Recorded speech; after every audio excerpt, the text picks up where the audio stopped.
in one of my very favourite parts of the garden. This wall behind me is fascinating.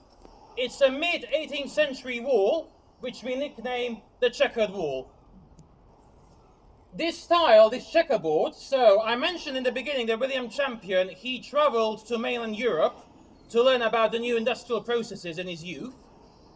When he opened this site at Warmley, some Dutch workers came with him. William Champion was very fond of the Netherlands in particular. It's been proven that the style of this wall is contemporary to the same styles in the Netherlands. After William Champion left this site, some of those Dutch people and their families stayed in the East Bristol area, and some of their descendants remain here to this day. For example, the surname Buck, B-U-C-K, that's one of the surnames which descend from William Champion's original Dutch workers, one of the families. There's several other names, but that's probably the most common one. And now you're probably wondering, how did it come about all those caravans were placed where the lake used to be? The simple answer is, in the 50s the lake was drained, and at that time people didn't care about heritage like they do now. When these plans were approved in 1963, people did protest. It actually went to a public inquiry in London. But it was decided that the caravan should be built and there has to stay. If this were to be applied for in the modern day, it would certainly be refused. But as I say, in the 50s and 60s, times were different. Another interesting anecdote, did you see the woodland behind Neptune? That became a market garden after the lake was drained. The market garden was abandoned in the 1990s, and literally nobody did anything to it. It's rewilding. So if you're wondering what rewilding looks like and what your garden will look like if you do absolutely nothing to it, go look in the woodland. That's what's going to happen. And now we're going to go into the grotto, the crown jewel of this entire garden. But before I talk about the grotto, you're probably wondering, well, what happened to William Champion and his family in the end? Yeah. So William Champion did keep getting richer and richer and more fabulous. It seemed like his fortune would never end. William Champion got too big for his boots. In the late 1760s, he applied to expand his business, and he took out a loan. He then asked Parliament to approve the loan.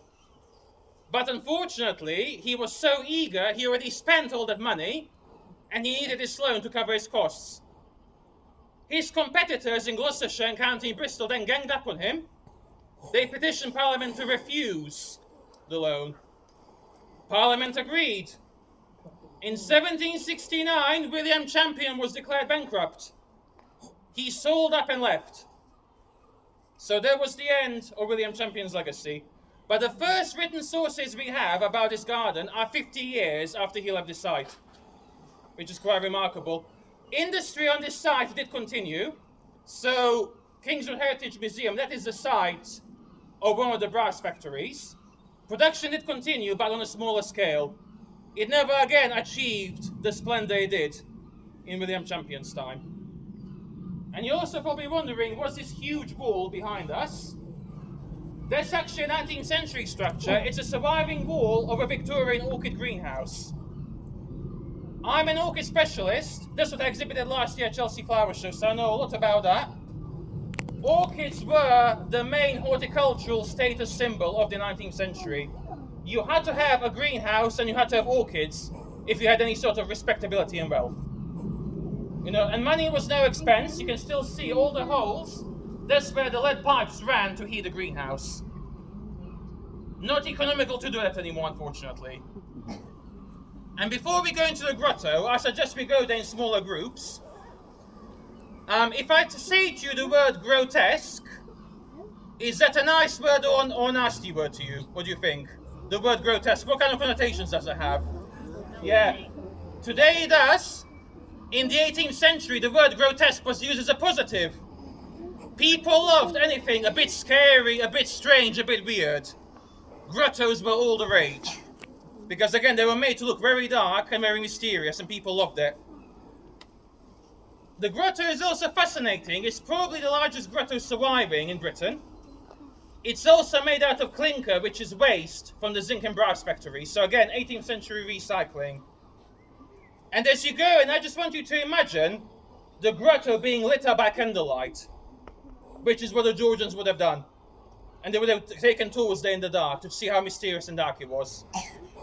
It's also been proven that there's 2 channels going into the grotto. It's been proven originally. One had boiling hot water, the other one freezing cold. So again, so amazing to me for their time that they managed to achieve that. But exactly how it all fitted together and how it first looked, we don't know. Large parts of the grotto were actually buried. In the 1990s, there were excavations. So as you go in, if you look to the right, all those pools were completely buried in the 1990s. And how they originally functioned, we don't know. We think they were most likely plunge pools for bathing. Yeah, so quite nice. Yeah. Right, let's go in.